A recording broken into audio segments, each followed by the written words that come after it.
Alrighty, TDS Queen here with the news of the day. We're doing things a little different than I'm on my iPad, so I don't have to rewrite everything. These are my notes for the day. And I'm not going to make this too long because I'm kind of tired. I didn't watch a whole lot today. I watched a video last night that was probably the most disturbing, but I'll save that for last, I think. His poll numbers today were a big main focus, and he's just so underwater, Trump. He was 26 points underwater for the AP. On Fox, he was 17 points underwater. The Marquee poll was the worst. That was the best, I should say, for him, which is still 14 points underwater.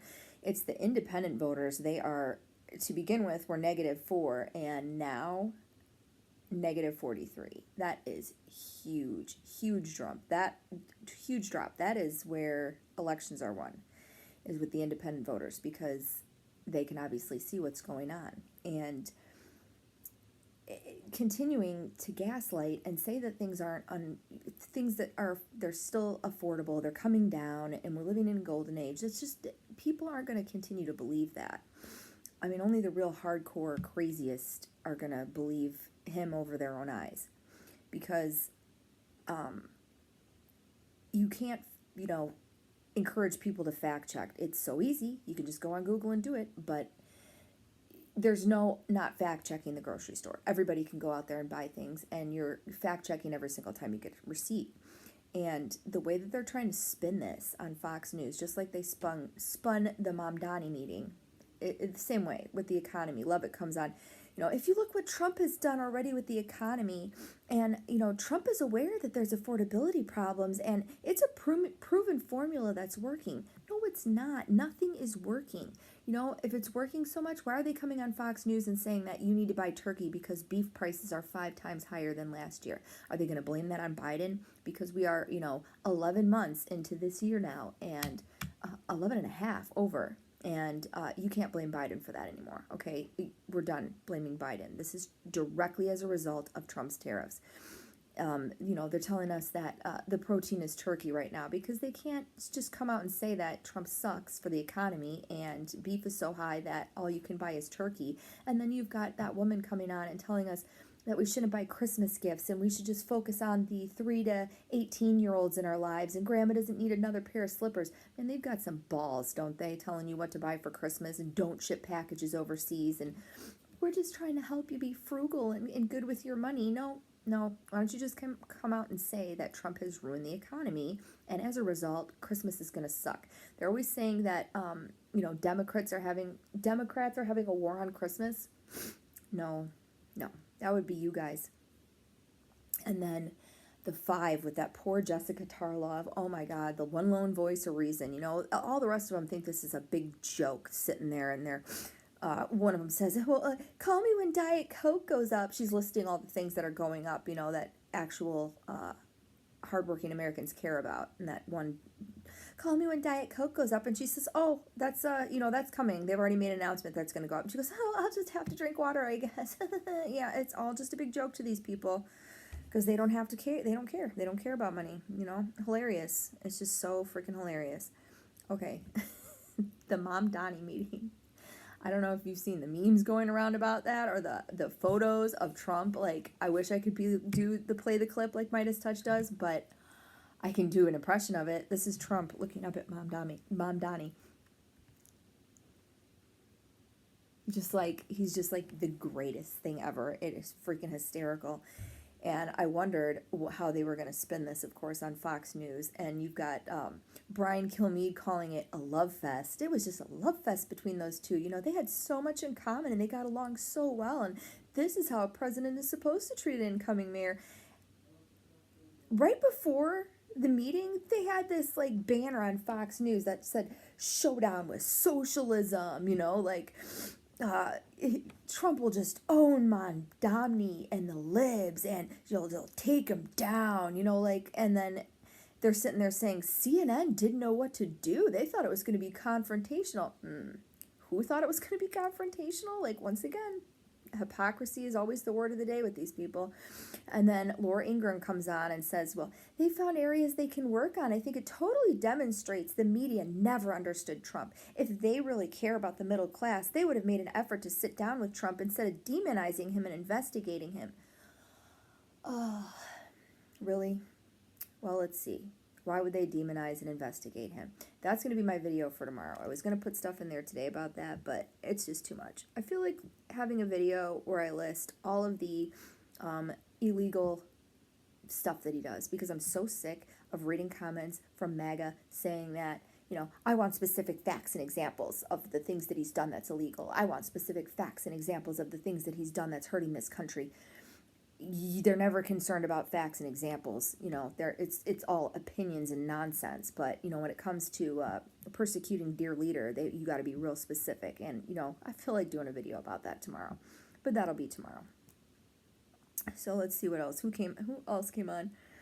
Oh yeah, then that woman from New York that was like Vicky Palladino. She was in city council, and Trump is playing chess. He's playing chess with Mamdani. Like, come on, give me a break. These people are so just weird and crazy, and like I say every video, smooching the booty cheeks, and then says Mamdani has a lot of explaining to do and a lot of answering to do for taking a meeting with Trump. Okay, so what freaking mixed messages? So work with him, don't work with him. Ingram says work with him. This Vicky Palladino says don't work with him. There's going to be explaining to do.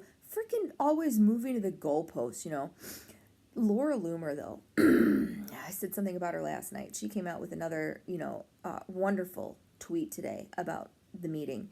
This is what she said.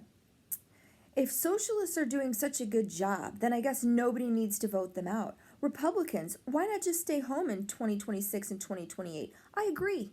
Do stay home. Because all they do is mess up the economy and pander to billionaires and, the supermajorities that have been in the red states with Republicans and stuff, they have driven those states into the ground. Oklahoma is like last for education, and it's because they're Republican majorities, because they don't really actually care about middle and lower class workers or regular Americans, not at all.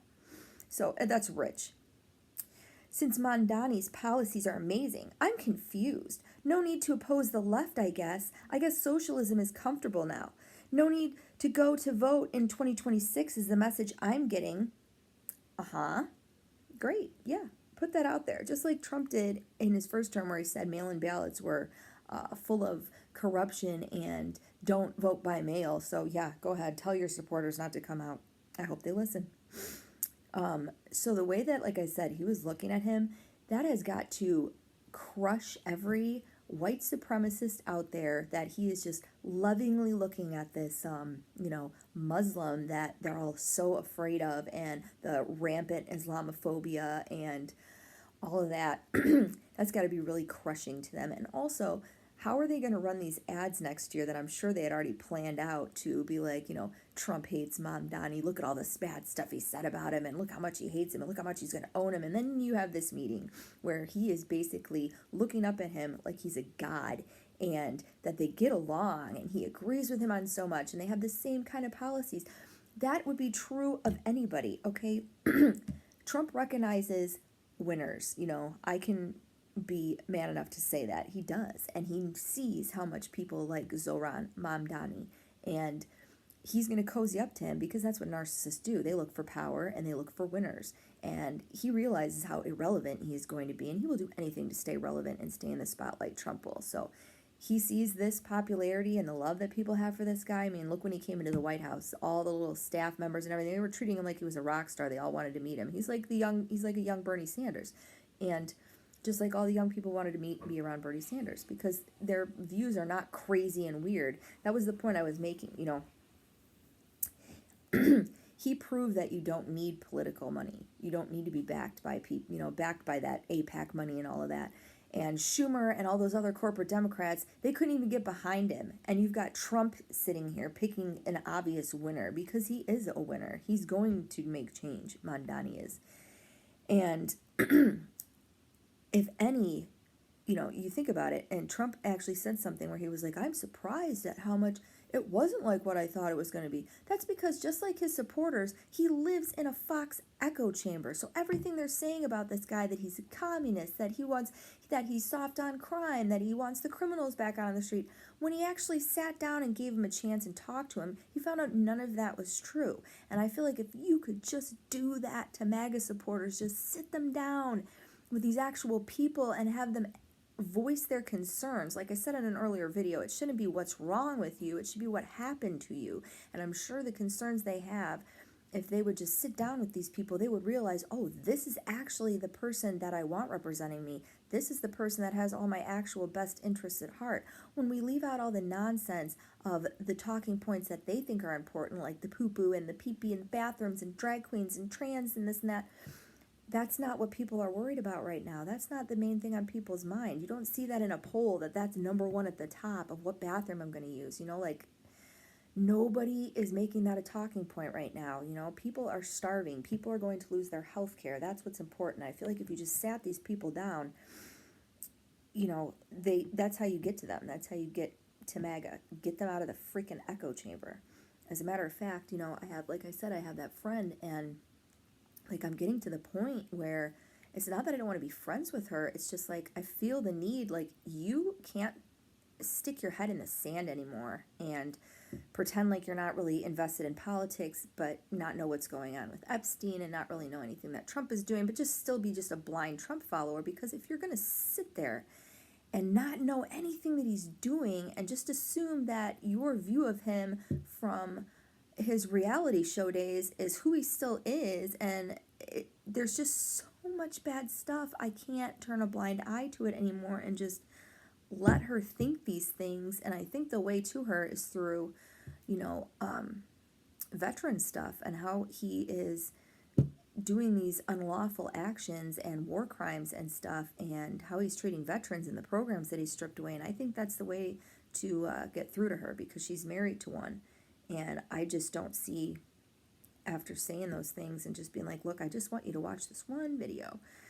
And, getting to that, I watched the video last night it was the Lincoln Project. I suggest everybody watch it because it was just terrifying and so accurate. And it was about, him blowing up the boats in the Caribbean and the, whole craziness of the video that those service members made from Congress about troops not following unlawful orders. And it's like the most obvious innocent thing you could say, which is, please don't follow unlawful orders. You took an oath to the Constitution. They're not saying anything that is not common sense that service members already know.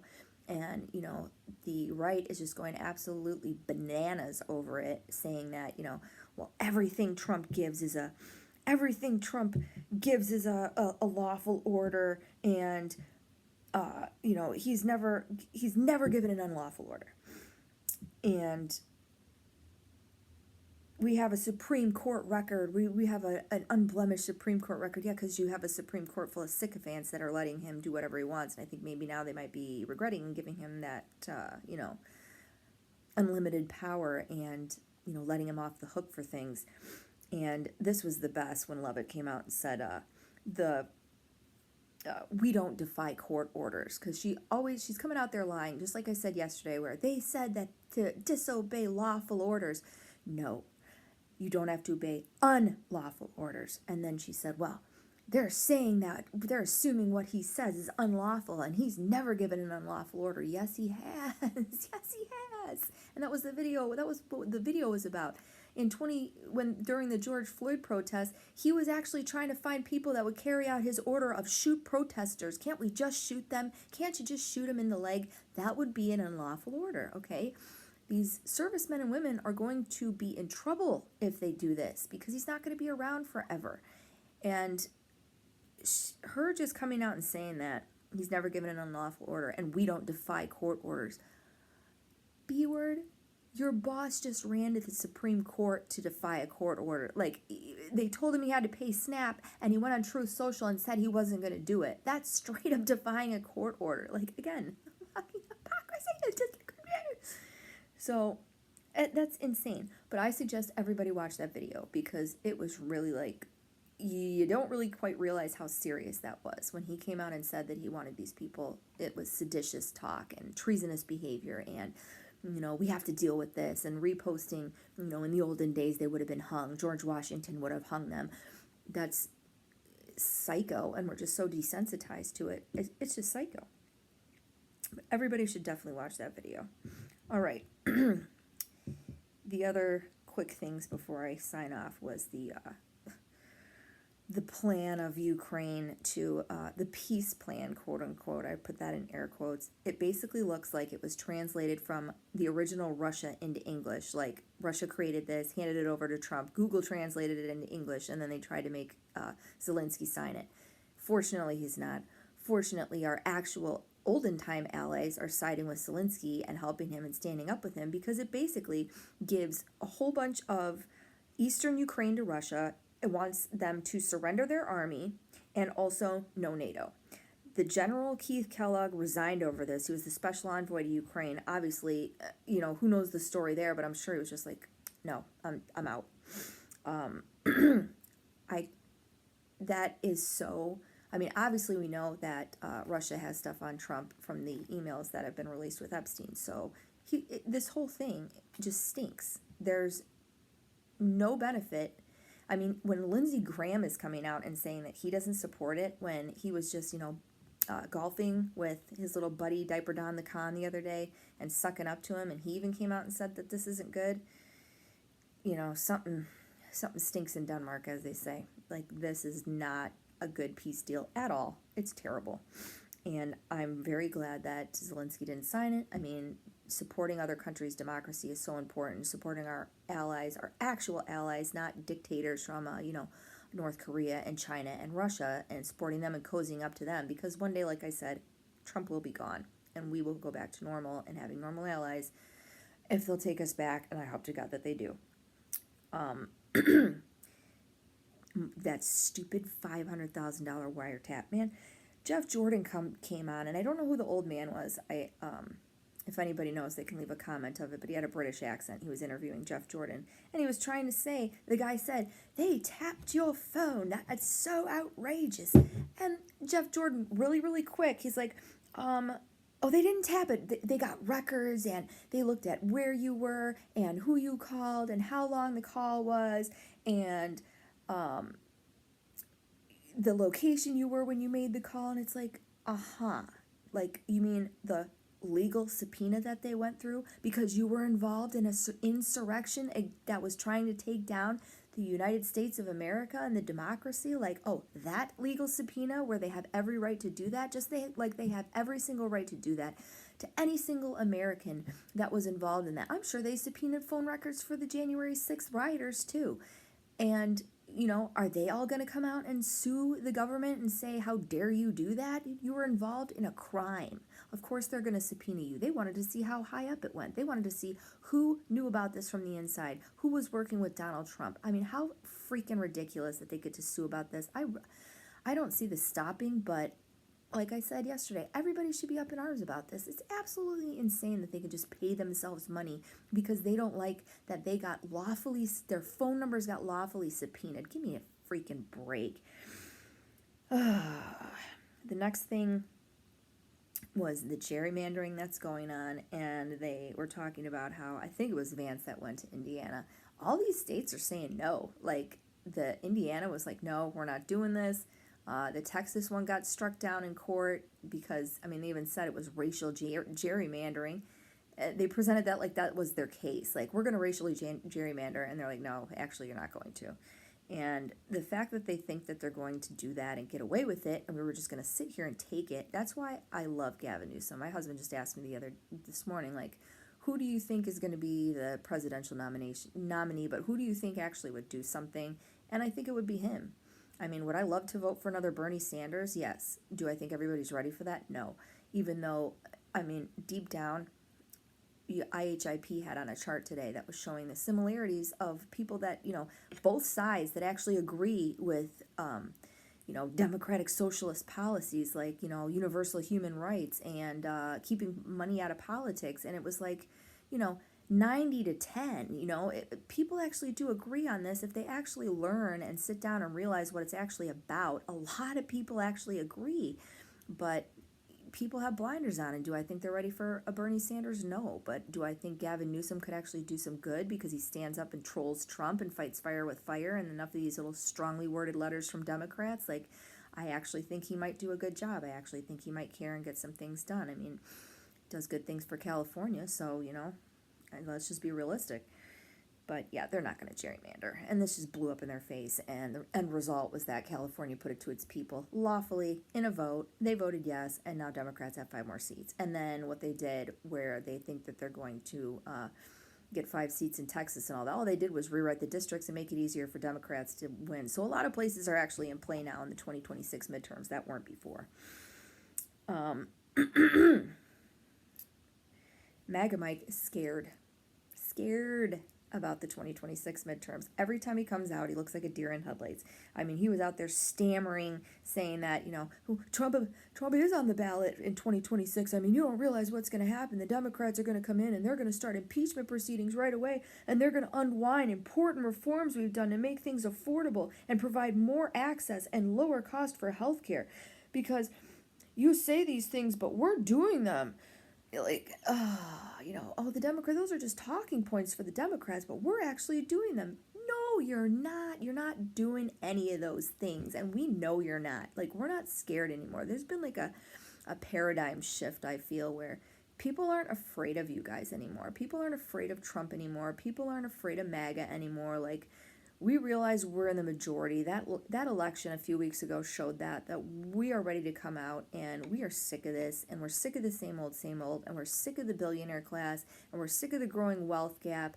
I mean, the wealth inequality is just staggering.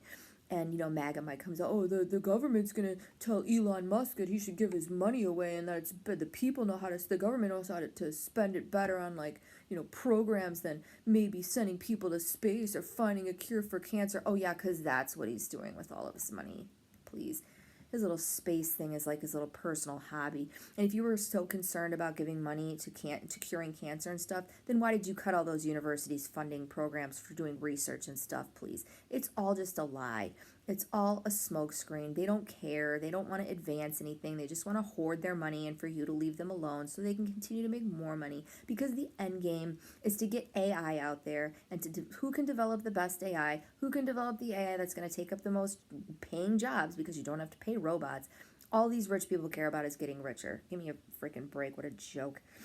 The last 2 things was, boy, they sure are trying to make Hakeem Jeffries' thing, that email with Epstein, a thing. Like, oh no, look over here. Okay, look, I don't know if you know anything about that, but the rumor is, Hakeem Jeffries went to Epstein to fundraise. Okay, he didn't even do that personally. It was somebody on his team. It was some chick or woman or what, I can't think of her name, but she sent out, it was a mass email, okay, that went out to all kinds of donors, okay. Blame them for having a crappy person like Epstein on their donor list, but they didn't single him out. Hakeem Jeffries didn't go to a dinner with him, didn't do any fundraising with him. It was a mass email that happened to go out to everybody on that donor list, of which Epstein happened to be one. That's it. He's come out and said it. It's a lie. It's not a scandal. It's not this huge thing. And just like the focus on Bill Clinton with Trump, every time Epstein comes up, you need to look at Bill Clinton. We'll see. We shall see, because he's never going to be able to outrun this, because I'm never going to stop talking about it, and I don't think anybody else is ever going to stop talking about it.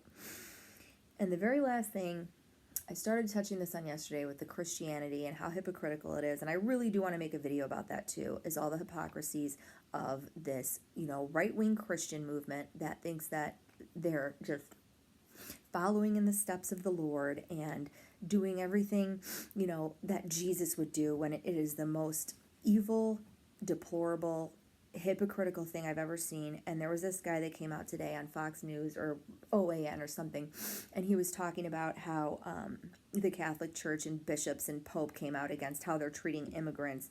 And this is legit what he said. He goes, "This is why we need to keep church and state separate." I almost threw up in my mouth a little bit. I would say that was the biggest thing of hypocrisy I'd ever heard come out of somebody's mouth on the right. We need to keep church and state separate.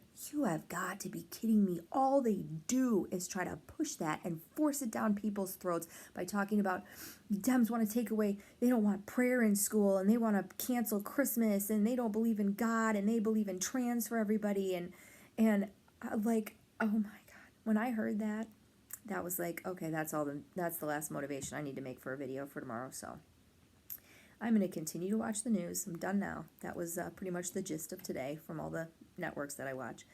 I'm going to make that one tomorrow about the crimes, and I'm going to make the hypocrisy one, and I will continue to watch the news and bring it to you so you don't have to go through this every day where I end up wide awake at night, afraid, and my heart's pounding, and oh my God, is he ever going to go away, and listen to all the terrible things I heard today. So I try to not present that in a panicky way for anybody who watches this. But I go through that so that you don't have to.